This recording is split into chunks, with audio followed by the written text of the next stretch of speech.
Hello, नमस्कार दोस्तों। स्वागत है आपका YouTube channel organic classes bye Nitin Sharma में। आज एक इम्पोर्टेंट टॉपिक पे हम डील कर रहे हैं और पूरा चैप्टर कवर करने की कोशिश करेंगे केमिकल थर्मोडायनेमिक्स के अंदर। देखिए, थर्मोडायनेमिक्स जो टर्म है वो अपने आप में पूरी डेफिनेशन बताने के लिए काफ़ी है। थर्मो का मीन्स होता है हीट और डायनेमिक्स का मतलब होता है मोशन या फिर फ्लो बोल सकते हैं। जब हीट का फ्लो होता है उस वक्त में जो फिनोमिना होता है उस फिनोमिना को बोला जाता है थर्मोडायनेमिक्स।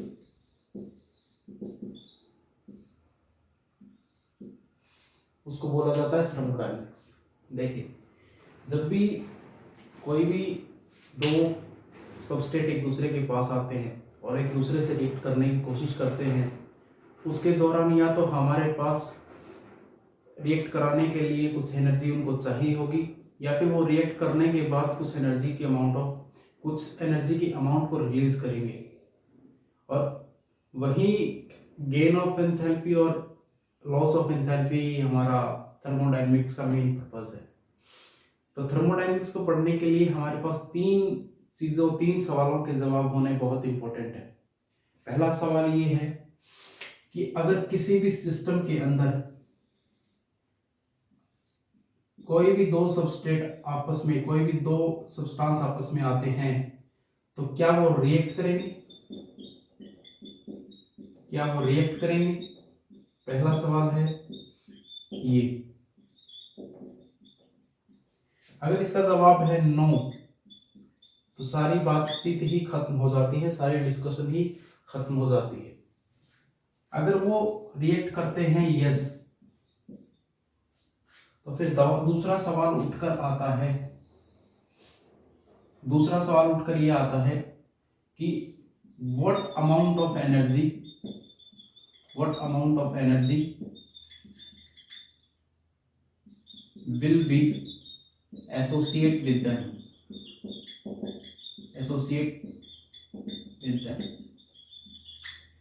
कि उस रिएक्शन में प्रोसीड करने के लिए हमारे पास उसके अलोंग कितनी एनर्जी होगी, या तो देनी पड़ेगी या रिलीज होती है उस रिएक्शन में। अगर हमारे पास इसका जवाब नहीं है तो डिस्कस करेंगे ही नहीं, कोई डिस्कस नहीं होगी। अगर इसका जवाब फिर से यस में आता है तो हमारे पास तीसरा सवाल आता है थर्मोडायनेमिक्स में, किसी भी रिएक्शन में, केमिकल रिएक्शन के अंदर, कि रिएक्शन होने के बाद रिएक्टेंट एंड प्रोडक्ट की किस कंसंट्रेशन के ऊपर थर्मोडायनेमिक इक्विलिब्रियम अटेन होगा।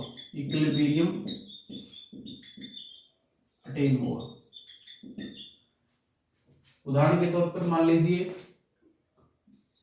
ए और ए प्लस बी मिलके बना रहे हैं सी एंड डी। तो हो सकता है अगर ये दोनों रिएक्ट कर रहे हैं, ये सवाल पहले में आता है करते हैं कि नहीं करते। अगर कर रहे हैं तो ये देखेंगे कि इन प्रोडक्ट्स के साथ साथ कुछ अमाउंट ऑफ हीट रिलीज हो रही है या फिर इनको रिएक्ट कराने के लिए कुछ अमाउंट ऑफ हीट हमें देनी पड़ रही है कि नहीं पड़ रही। अगर इस सवाल का जवाब मिलने के बाद तीसरी चीज ये कि अगर जब ये रिएक्शन प्रोसीड हो जाती है और अबाउट प्रोडक्ट बन जाते हैं तो कंसंट्रेशन और प्रोडक्ट के दरमियान एक थर्मोडायनेमिक इक्विलिब्रियम अटेन होगा। तो वो किस कंसंट्रेशन के ऊपर होता है, ये हमारे पास तीसरा सवाल होता है। और इन्हीं सवालों को समझने के लिए हम थर्मोडायनेमिक्स का पूरा चैप्टर कवर करेंगे और इन्हीं सवालों का जवाब लेने की कोशिश करेंगे। अब देखिए, अगर कोई भी रिएक्शन एक दूसरे के कोई भी दो सब्सटेंस एक दूसरे के साथ जब रिएक्ट करते हैं तो कुछ ना कुछ अमाउंट ऑफ हीट रिलीज होती है उनके अंदर। अगर कुछ ना कुछ अमाउंट ऑफ हीट रिलीज होती है तो इसी को हम थर्मोडायनेमिक प्रोसेस का नाम देते हैं, थर्मोडायनेमिक प्रोसेस का नाम देते हैं। अब हमें ये तो कंफर्म है कि किसी रिएक्शन के दौरान हीट की कुछ ना कुछ अमाउंट रिलीज हो रही है, वही थर्मोडायनेमिक्स है। लेकिन अब सवाल ये आता है कि वो सिस्टम का उस सिस्टम के अंदर, जैसा कि हमने यहाँ पढ़ा कि एक सिस्टम के अंदर दो सबस्ट्रेट मिलके एक रिएक्शन करते हैं और कुछ ना कुछ अमाउंट ऑफ हीट उनके साथ एसोसिएट होती है या रिलीज होती है। तो जो हीट का फ्लो आ रहा है हमारे पास, फ्लो ऑफ हीट, वो कहां से कहां पर होगा। उदाहरण के तौर पर ये समझने की कोशिश करिए कि एक बकेट है, उसके अंदर गर्म पानी है, हॉट वाटर है, ये हॉट वाटर है। कुछ वक्त के बाद जब हम इसको छोड़ देते हैं ऐसे कि ऐसे, या फिर इसका सील बंद कर दें या ओपन छोड़ दें, तो अगर इसका 100 डिग्री सेल्सियस टेम्परेचर है तो कुछ वक्त के बाद, मान लीजिए 1 घंटे के बाद, हम देखेंगे कि इसका जो टेम्परेचर है और बाहर का टेम्परेचर मान लीजिए रूम टेम्परेचर है 25 डिग्री सेल्सियस, देखेंगे कि बाहर के टेम्परेचर के और अंदर के टेम्परेचर दोनों इक्वल हो जाते हैं, लगभग अप्रोक्सीमेटली इक्वल हो जाते हैं, अप्रोक्सीमेटली इक्वल हो जाते हैं। तो ये फिनोमिना किस वजह से हो रहा है? ये हीट फ्लो की वजह से हो रहा है। और यहीं से हम समझने की कोशिश करेंगे कि फ्लो ऑफ हीट होता है वो किन किन चीजों के दरमियान होता है, किन दो बॉडीज के दरमियान होता है। तो उसको समझने के लिए मैं एक बार रफ कर दूं। उसको समझने के लिए आपको पहले कुछ टर्म्स समझनी पड़ेंगी, कुछ टर्मिनोलॉजीज हैं जिसको आपको समझना पड़ेगा।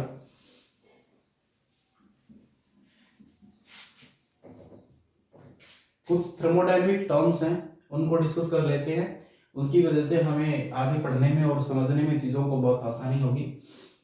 तो 3 मेजर टर्म्स हैं, 3 मेजर टर्म्स हैं फ्लो ऑफ हीट के बेस के ऊपर। पहली है सिस्टम, पहला है यूनिवर्स, दूसरी है प्रोसेसेस, और तीसरा हम बाद में डिस्कस करेंगे, पहले 2 इंपॉर्टेंट है, यही डिस्कस करते हैं।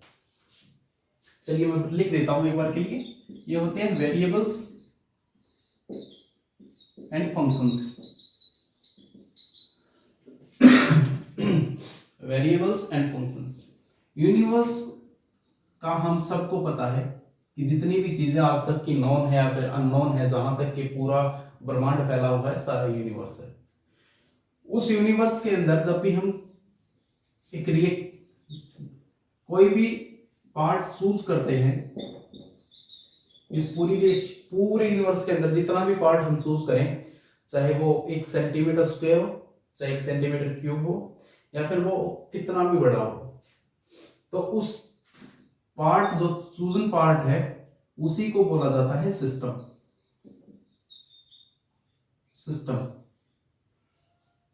और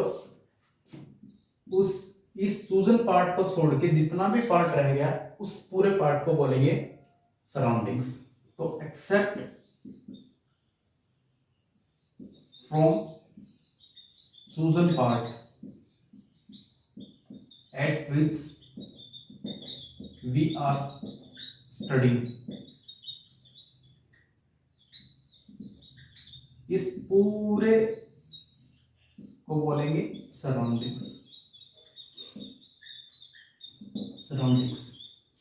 अब देखिए, एक सिस्टम हो गया, एक सराउंडिंग हो गया। अब कोई भी 2 चीजें होती हैं, उनको बांटने के लिए जो भी एक बीच में लाइन होती है, चाहे वो इमेजिनरी हो या फिर वो कंक्रीट हो, उसको बोला जाता है, इमेजिनरी हो, कंक्रीट या फिर रियल बोल सकते हैं, उसको बोला जाता है बाउंड्री। उदाहरण के तौर पे जैसे हमने बकेट का एग्जांपल लिया था, यहाँ पे लेते हैं कि ये पानी की बाल्टी है और इसके अंदर एक हॉट वाटर है। तो इस पानी को, और इस, अगर ये बाल्टी के अंदर पानी है तो इस बाल्टी को बोलेंगे सिस्टम, क्योंकि हम इस पानी की स्टडी कर रहे हैं कि इसका टेम्परेचर क्या है, इसका वॉल्यूम क्या है, इसकी कंक्रीटनेस क्या है, कि कितना सेमी सॉलिड में है, कितना लिक्विड में है, इसके अंदर कौन कौन से केमिकल्स घुले हुए हैं, वगैरह वगैरह बहुत सी बातें हैं। तो हम उनके बारे में इनकी स्टडी करेंगे। तो देखिए, इस जिसके ऊपर हम स्टडी कर रहे हैं उसको सिस्टम बोला जाता है और बाकी को इसके अलावा सराउंडिंग्स बोला जाता है। तो इस सिस्टम और इस सराउंडिंग को बांटने वाली जो भी रियल या इमेजिनरी बाउंड्री होती है उसको बोला जाता, उस लाइन को बोला जाता है बाउंड्री। देखिए, ये बाउंड्री है। अब बाउंड्री ये वाली है, ये कौन सी बाउंड्री है? रियल बाउंड्री है। और जो इस पानी और इसके ऊपर जो प्रेजेंट एयर है उसके बीच में जो बाउंड्री आ रही है, जो एक इमेजिनरी बाउंड्री मान रहे हैं कि यहां तक पानी है और इसके ऊपर हवा है, तो उसको बोला जाता है इमेजिनरी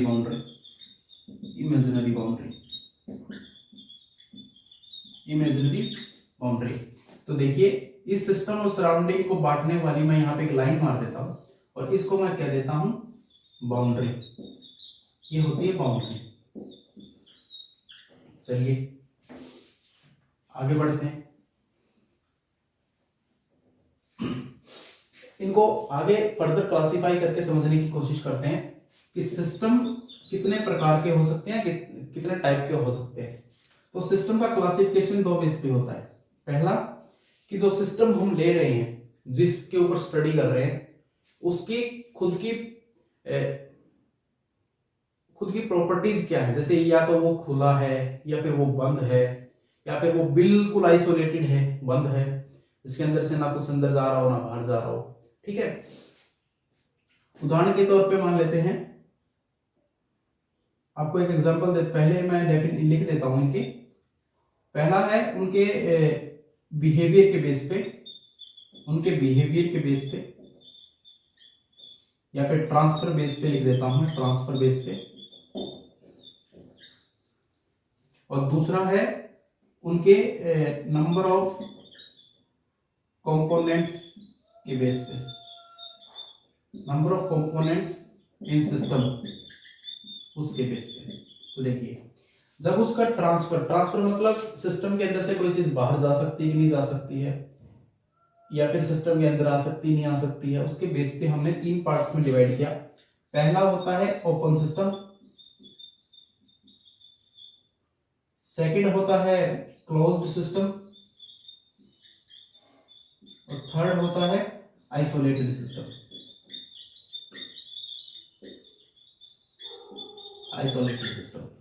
समझने की कोशिश करेंगे उदाहरण के तौर पे।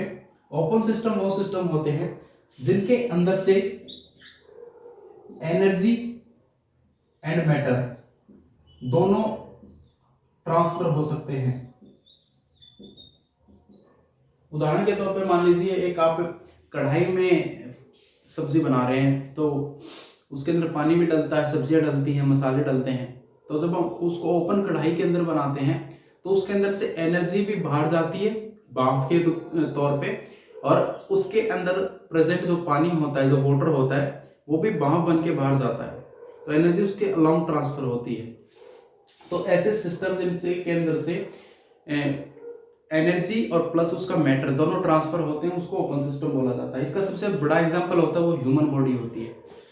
ह्यूमन बॉडी के अंदर से मैटर भी ट्रांसफर होता है, जो कि हमारे वेस्ट के रूप में जाता है, और दूसरा पसीने के रूप में जाता है, टॉयलेट्स के रूप में जाता है, और दूसरा एनर्जी ट्रांसफर होती है वो हमारी होती है वर्क की वजह से। जब हम काम करते हैं तो हमारी बॉडी के अंदर से हीट रिलीज होती है, पसीना आता है, हीट होती है, बॉडी गर्म होती है, तो उस दौरान एनर्जी रिलीज होती है।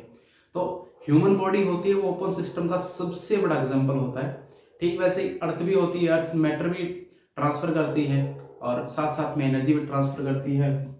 तो ये ओपन सिस्टम का सबसे बड़ा आज तक का नमूना वो ह्यूमन बॉडी ही है। क्लोज सिस्टम में क्या होता है कि यहां पर केवल और केवल एनर्जी का ट्रांसफर होता है, केवल और केवल एनर्जी ट्रांसफर होती है, मैटर ट्रांसफर नहीं होता है। उदाहरण के तौर पे मान लीजिए कि हम पानी की बोतल होती है, उसके अंदर गर्म पानी डाल के रख दें, और गर्म पानी एक प्लास्टिक की बोतल में गर्म पानी रख दिया, कुछ देर बाद देखेंगे 1 घंटा 2 घंटा 3 घंटा, तो हम देखेंगे कि वो ठंडा हो चुका है। या फिर ठीक वैसे ही बाल्टी में रख देंगे, कहीं पे भी रख दो। तो कोई भी गर्म चीज़ अगर हम एनवायरनमेंट में रखते हैं हम, तो वो कुछ देर बाद हमें ठंडी मिलेगी। ये क्लोज सिस्टम का होता है। लेकिन उसके अंदर जो प्रेजेंट मैटर होता है, पानी होता है, सब्जी होती है, कुछ भी रोटियां होती हैं, जैसे रोटी गर्म है तो रोटी को रख दिया तो पहले वो गर्म होती है, कुछ देर बाद ठंडी हो जाती है। लेकिन ऐसा तो नहीं होता कि रोटी का आकार या फिर रोटी के अंदर से आधी रोटी गायब हो जाती है। वो सब क्लोज सिस्टम का हिस्सा होता है। आइसोलेटेड सिस्टम का मतलब ये होता है कि ना तो एनर्जी का ट्रांसफर होता है और ना ही मैटर का ट्रांसफर होता है। जब ऐसे केसेस आते हैं उनको आइसोलेटेड बोला जाता है। आइसोलेटेड मतलब बिल्कुल पैक्ड, जिसके अंदर से ना तो कोई चीज बाहर जा सकती है ना कोई अंदर। जैसे हम देखते हैं गर्म पानी को रखने के लिए बोतल आती हैं, उनको आइसोलेटेड बोतल बोला जाता है, आइसोलेटेड बोतल्स बोला जाता है। और चाय को रखने के लिए आती हैं, पानी को, बहुत सी चीज़ों को, और जो रोटियां रखने के लिए जो हमारे पास आता है, तो उनमें रोटियां ज़्यादातर गर्म होती है। लेकिन कोई भी एक बात इसमें आप ध्यान रखना कि परफेक्ट आइसोलेटेड सिस्टम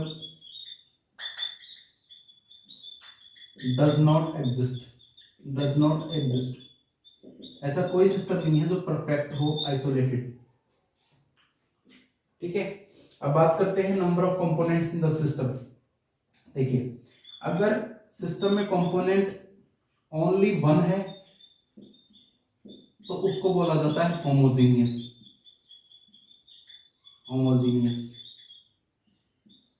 जैसे या तो लिक्विड लिक्विड हो, लिक्विड एंड लिक्विड, या फिर सॉलिड एंड सॉलिड हो, या फिर गैस एंड गैस हो।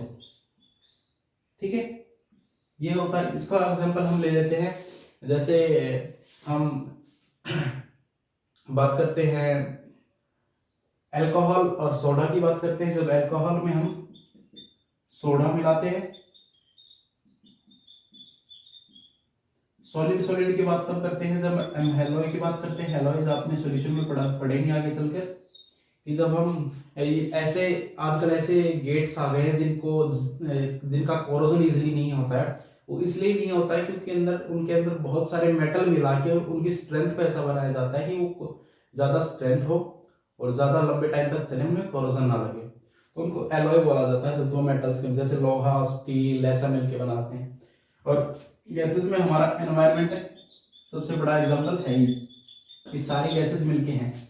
तो उनको हम ऐसे सिस्टम को होमोजेनियस बोलेंगे जिनमें या तो सॉलिड सॉलिड प्रेजेंट हो, लिक्विड लिक्विड, या गैस गैस, जिनमें एक से more than one phase present हो, तो उनको बोला जाता है हेट्रोजीनियस।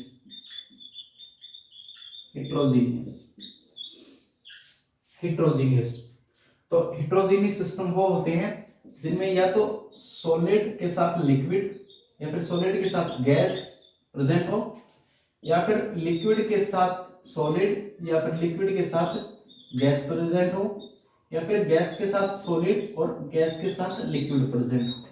उन सबको हेट्रोजीनियस सिस्टम्स में काउंट करते हैं। थोड़ी बात हम बाउंड्री की भी करेंगे। देखिए, बाउंड्री दो तरीके की हो सकती है, इमेजिनरी और दूसरी रियल हो सकती है। इमेजिनरी वो बाउंड्रीज होती हैं जिनको हम ऐसे मान के चलते हैं कि इनके बीच में एक बाउंड्री होगी, जैसे पानी और हवा के बीच में होगी, और गैसेस और गैसेस के बीच में होंगी, मान के चलते हैं। हालांकि गैसेस के बीच में नहीं होती है, लेकिन हम एक इमेजिनरी काउंट कर लेते हैं। गैसेस और, जैसे पानी की बाल्टी भर ली आपने और उसको खुला छोड़ा हुआ, अभी तक उसकी सील बंद नहीं किया आपने, ऊपर से टॉप बंद नहीं किया उसका, तो हम ये कहते हैं कि इस पानी और इसके ऊपर प्रेजेंट जितनी भी हवा है उसके बीच में एक बाउंड्री है, जो कि पानी का तो सबसे अपर वाटर मॉलिक्यूल्स का लेयर होगा, और जो उसके ऊपर प्रेजेंट गैस है उस प्रेजेंट गैस की सबसे लोअर एयर मॉलिक्यूल्स का जो भी लेयर होगा, उसके बीच में कहीं एक इमेजिनरी लाइन होगी जो कि उसकी बाउंड्री होगी। इसके अंदर पानी है। रियल में क्या होता है,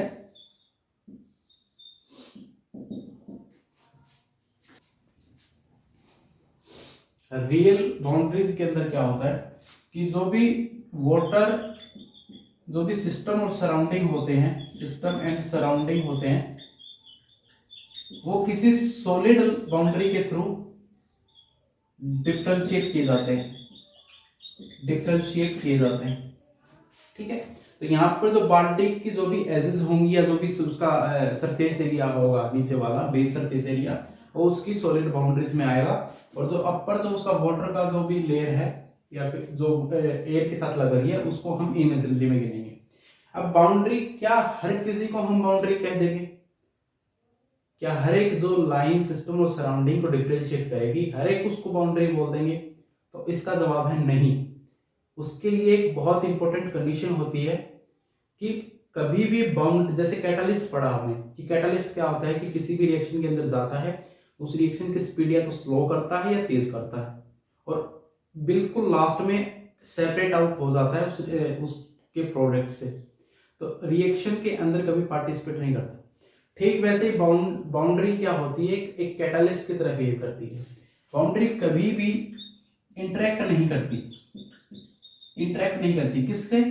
हीट से, हीट से इंटरेक्ट नहीं करती। कैसे?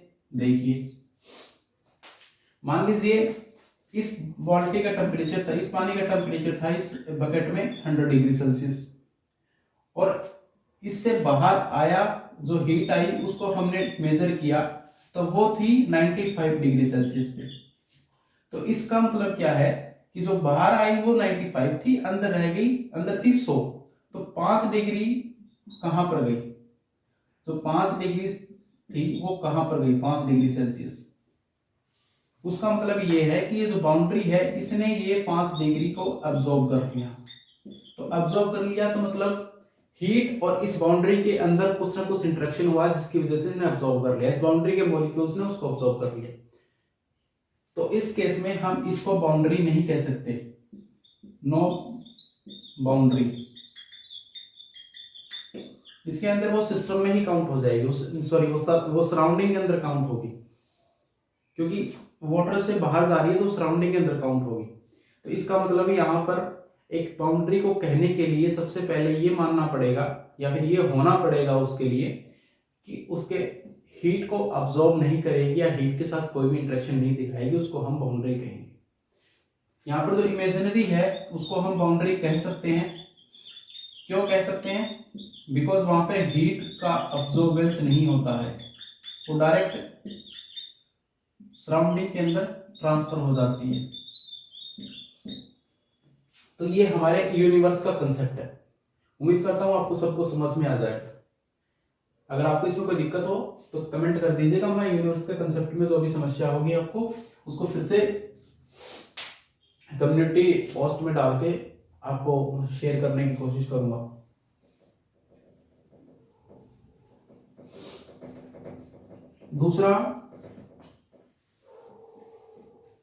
दूसरा पढ़ते हैं हम वेरिएबल्स एंड फंक्शंस। चलिए, वेरिएबल और फंक्शंस को पढ़ने से पहले